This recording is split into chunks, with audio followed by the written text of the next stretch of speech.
channel. I'm Nikki. And I'm Rachel, and we're the Stitch Sisters. We're back with another What We Love this week, so happy Sunday to you. Hope you've got something nice planned. It's supposed to be beautiful weather here in the UK, so let's keep everything crossed that it makes stays a change. that way. Yes. And even more importantly, having forecasted terrible weather, well not terrible, but not very good weather for the next couple of weeks, it turns out next weekend, which just so happens to be our birthday weekend, is going to be glorious sunshine, like proper heat wave weather. Heat wave, yeah. So our husbands have planned a joint birthday something that's we don't know at the end of next week, and so it's really nice to know that it's going to be lovely weather for us to go and enjoy that. Excellent. And speaking of birthdays, this little lady has a special announcement for you all. I do. I've got a little giveaway going over on my Instagram channel.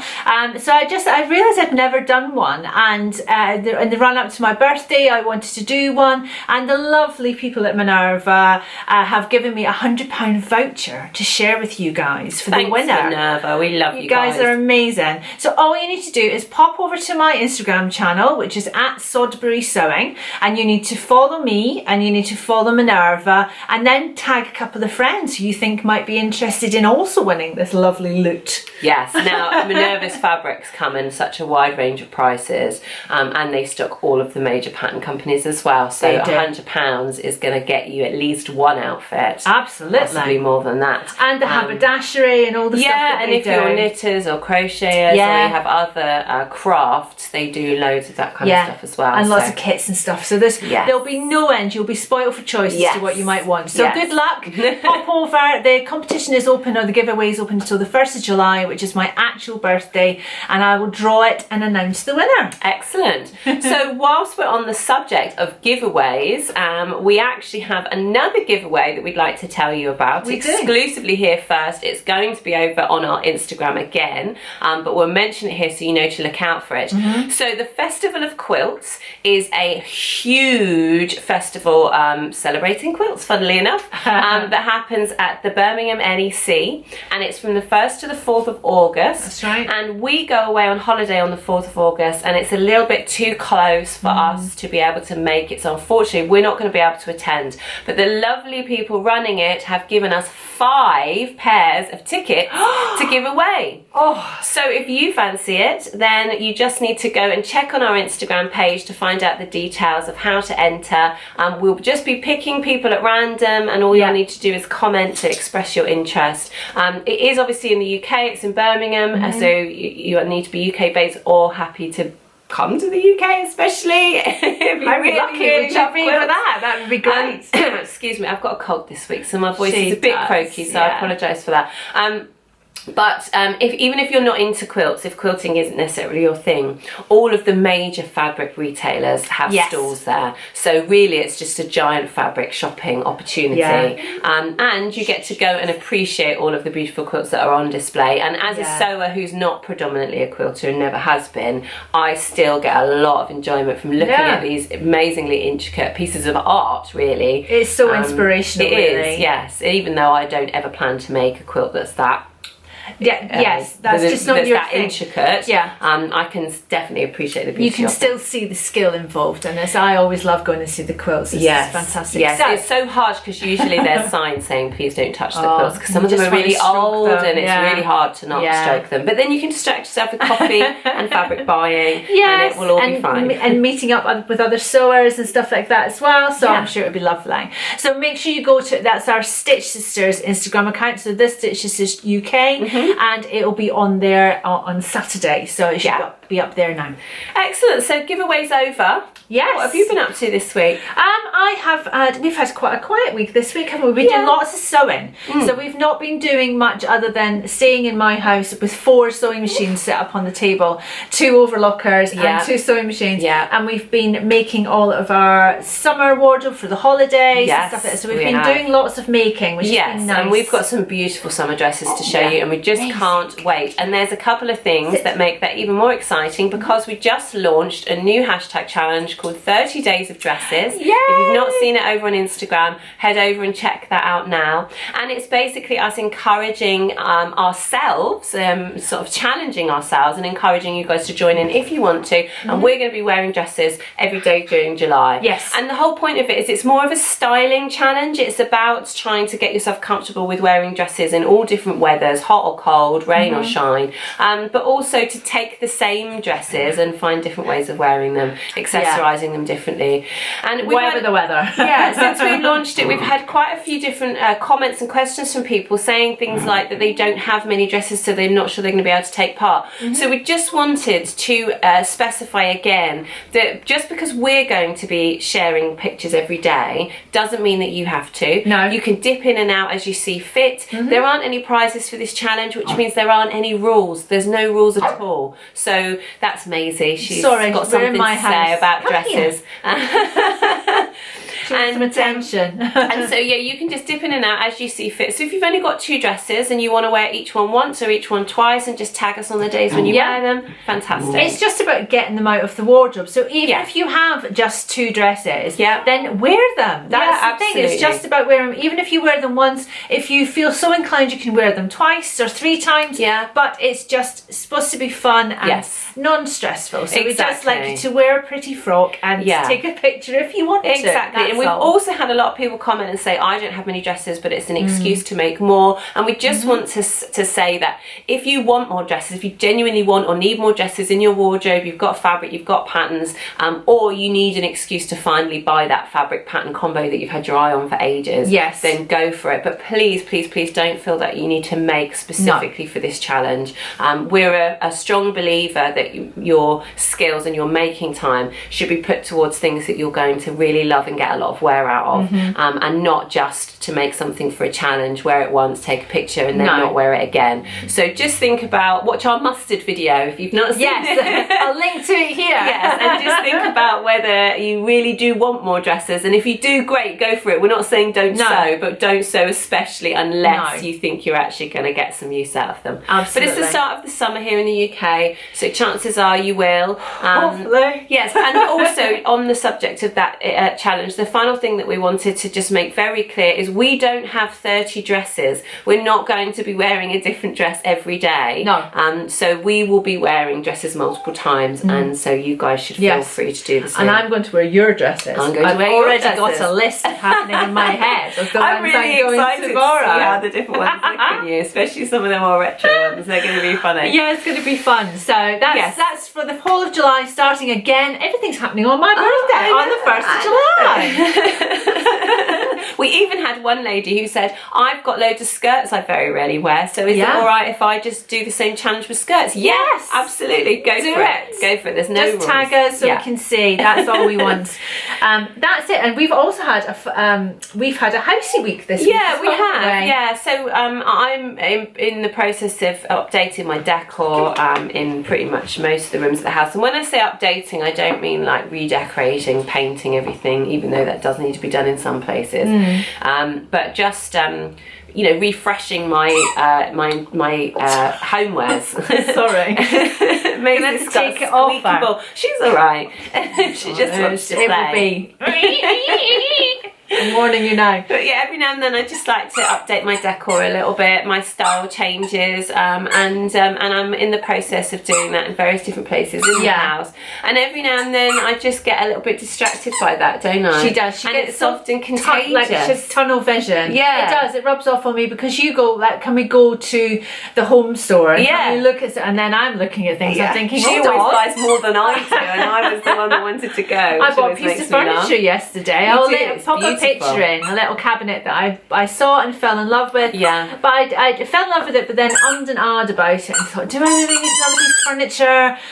Do I want it? And the minute I got it home and I got it in situ, I absolutely loved it. And Maisie, trust you to find the squeaky one. She's got all these balls, and half of them don't have working squeakers in anymore. But the one time we're filming, she finds the one that's got a perfectly working squeaker. Yes. Shall I just get rid of it? She's been dragging toys and dropping them at our feet ever since I sat down. She obviously wants to play. Drop it. No, No, she's she chaser now. So we've inserted some pictures, but we have been watching some home programs on Yes, the TV. I as love well, getting haven't we? inspiration from I've home been programmes. watching a program on the BBC called Your Home Made Perfect, and it's a really, really interesting look at redesigning your house. Yeah. And it encourages people to be brave, because what they do is they get two designers in who both do architects, architects, yeah, because it's not just like a bit of paint proper structural and stuff, some candlesticks. It's proper structural stuff to kind of rework the house and make it work better for the family. Yeah. But they design these two different homes based on the house they're already living in, and they used a VR headset to kind of immerse yourself in the whole building. Yeah. So rather than just looking at 2D drawings or anything like that, you can completely walk from one room to the next. You can see how high the cupboards are. Excuse me, see how high the cupboards are. You can see where the doors are, how they've changed the layout, everything like that, how the light moves. I love the bit where they put this, they make the light move. They make the sun move as it would during the natural course of the day, and you can see how the light moves through the house. It's just amazing. It's a really, really good program on the BBC. It really opens your eyes. I mean, to be honest, it was when I first watched it, it was kind of a bad thing for me in a way, because as much as I was inspired by lots of the interiors, we had building work done only a couple of years ago, and we were quite restricted with our budgets. There was only a limit on what we could do. Yeah. But having watched that program, if I had that time again, I would definitely do things differently, because what I did is what most people do, and I stuck an extension on the back of the house. And they encourage you to first of all think about where the light is at certain times of the day, where the better views are, and redesign the whole layout of the ground floor based on making the most of those areas. And I probably would have knocked down a few more walls, basically. Probably. It's the kind of thing that you makes you think, well, just because my kitchen is there, that doesn't mean it needs to stay there. You know, if you're doing that kind of huge amount of work, then why not move it to the sunniest side of the house? Why not give yourself the view that you get in your downstairs loo that you love, that nobody sees?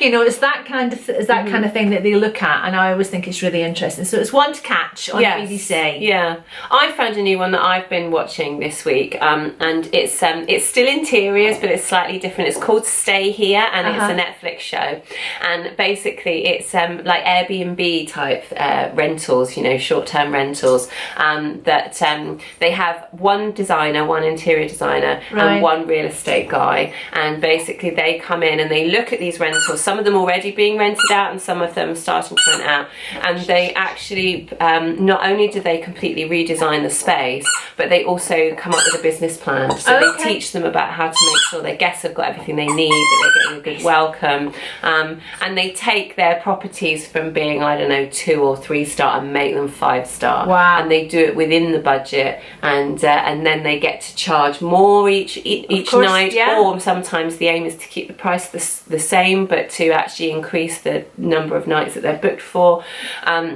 All of these spaces are amazing, but the reason I particularly love it is that the designer on it, her taste is my taste. Everything every space she creates, I love. I want everything in it, and some of them are quite different. Everything from a houseboat to an old fire station, and it is in America, and they move all over the country. And I want to visit all these places now. And then what I did, which is probably quite embarrassing, shouldn't tell people this, but at the end of each episode I then googled the place, because I wanted to see if they were booked up and if they put their prices up since the show. I was being really nosy, and it was really weird to see them on my telly and then see them on the internet and be like, they're real spaces, they still look exactly like it. If we went to America, we could stay there. And exactly. I would love to, really love to. So that's a really great program that I'd recommend. It's interesting. I would be interested to know from you guys whether I always kind of make the assumption that creative people kind of tend to have that creativity spill out into different areas. And for me, that's always, my home has been a big extension of that.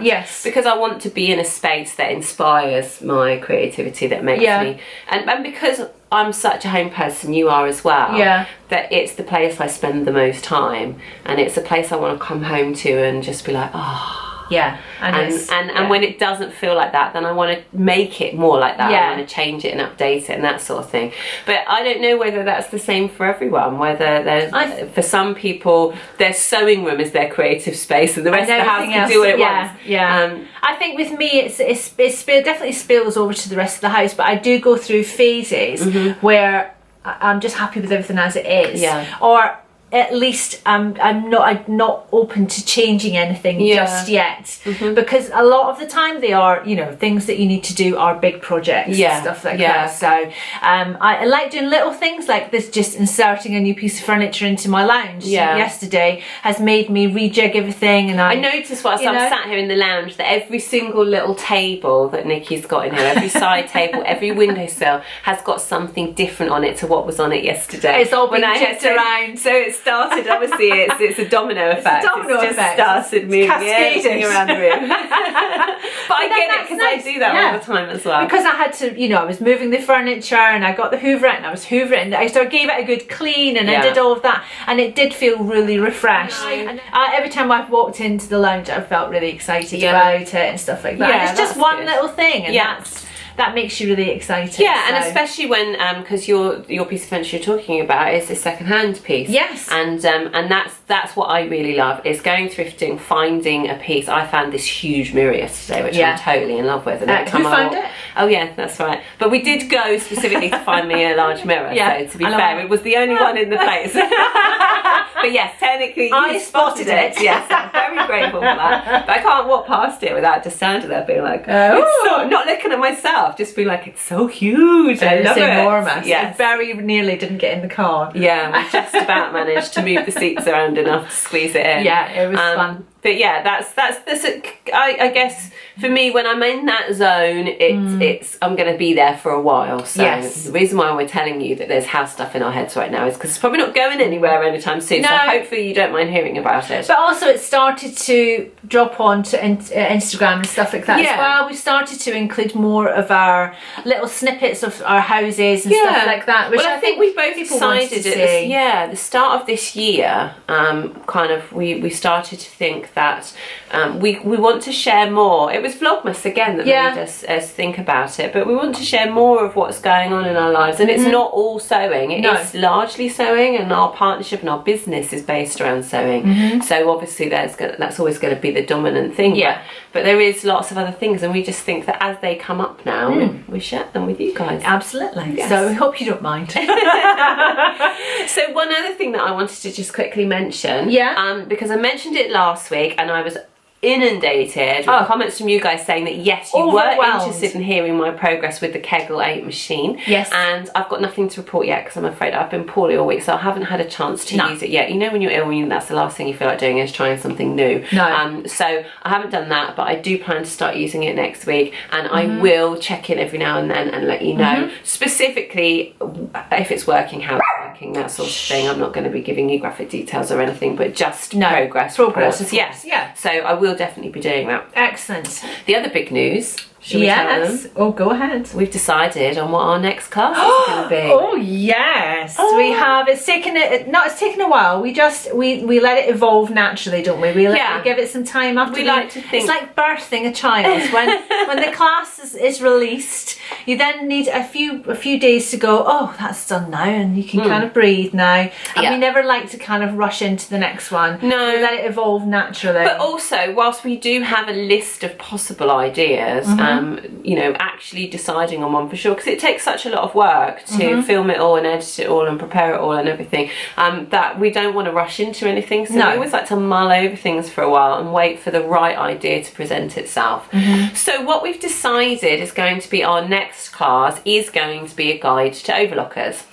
Yes. But not just any guide to overlockers. A bit like our bust adjustment class, we want it to be the guide to overlockers. We're not going to do anything half-hearted, you and I. No, exactly. Exactly. We do everything, ticking all the boxes. Yes. But it's mostly because we want to make sure that we give you everything that you need. There's no point in us doing a small class about overlockers that doesn't answer all your questions. No. We'd rather give you all the questions you may come up with over the next couple of years to do with your overlocker. Yeah, so in addition to obviously the basics and actually teaching from a beginner how to use and thread an overlocker, and then we'll cover in more detail the actual day-to-day functionality, and we'll cover things like tension, differential feed and all that kind of stuff. But we're also going to cover the different accessories that either come with or that you can get for your overlocker. So we'll show you how to use some of the different feet, like hemming feet and elastic attaching feet and gathering feet and piping feet and that sort of thing. But then what we actually want to do is give you practical applications for your overlocker as well. So we want to show you how you would use it and in which situations. So we want to show you how you can use it for quilting, for homewares, for dressmaking. Some of those little things, like most people will sew something on an overlocker, but they'll switch to their machine to put a zip in. You can put a zip in with an overlocker, and we're going to show you how. Yes, we are. So what we'd love to know at this stage, obviously we're just in the planning stage, so make sure you do comment below if there's anything specific that you want to learn that you've struggled to find information on or you've not quite got to grips with when it comes to using overlockers. Make sure you comment below and we will take those into consideration when we're deciding what's going to be covered in the class. Yeah, so that would be great. Yes. So the idea is it's great for beginners who've not used overlockers, but even if you've got an overlocker and you're not using it to its full potential, we're hoping that we'll show you lots of the other things that it can do that you either didn't know it could do or you were maybe a bit too scared to try. So we're doing some research at the moment and just making sure that we cover everything that we can possibly do for the class. And then after we've covered overlockers, the next thing we're going to cover is cover stitch machines. So we know that there are much fewer of you that have cover stitch machine, so this might be one that's more one that you would do to decide whether you need one or not, to actually see what the benefits of it are. Or if you've been thinking about buying one, this will give you more confidence to go ahead and buy it, because we'll take you through the ins and outs of it and make sure that you understand it fully once you buy one. And it's not it isn't going to be as it's going to be a shorter and not nearly as detailed class as the overlocker, because the whole idea with the cover stitch is that we show you how to use it as a beginner's guide to cover stitch machines. It's not everything you'd ever want to know ever about them. And so it will be a shorter class and a cheaper class that does allow you to buy it and watch it before deciding if you need one or not. And both classes have been obviously with our sponsor Janome, who have kindly given us the machines that that we are using. And so we'll be using the Janome machines in the classes, and hopefully that will mean that you'll get a good example of how they work and everything like that as well. And we're very, very excited to have a play with all the different accessories that they've sent us for them, because we've got some of them amazing we've never used feet. So some crazy looking feet that you just think, really, this goes on a sewing machine? So that's going to be really fun for us to get to know those, so that we can then teach you guys how to do that yourselves. And that's it. Apart from we've got a little offer for you. So our friends at Lamazi Fabrics, I don't know if you'll remember, but a few weeks ago they sent us some really lovely fabrics for us to make our summer dresses with. And we've both made a beautiful asymmetric ruffle McCall's dress. So Lamazi have very kindly given us a discount code, because they heard it was our birthday too, and they wanted to share in the birthday joy. So they've given us a little discount code to share with you guys. The code is Rachel and Nikki, with a little and sign, Nikki. We'll link it all underneath anyway. And they're giving us 20% off for you guys and free delivery on orders over £30. But it's today and tomorrow only. So it's just for 2 days, flash sale. So pause this, go and have a look at the website. They've got some beautiful fabrics. I used a lovely art gallery jersey for my dress. And you had that lovely retro 70s vibe viscose. Green viscose. I'll pop pictures up of our fabrics and the dresses that we're going to make as well, but just to give you some inspiration. But they've got some really beautiful fabrics, so go and check them out and take advantage of the discount code. So that's it for this week. We hope you've enjoyed this episode of What We Love this week, and we will see you next week for another one. But in the meantime, enjoy the rest of your Sunday and have a great week. It's going to be a birthday bonanza next week. See you later. Bye.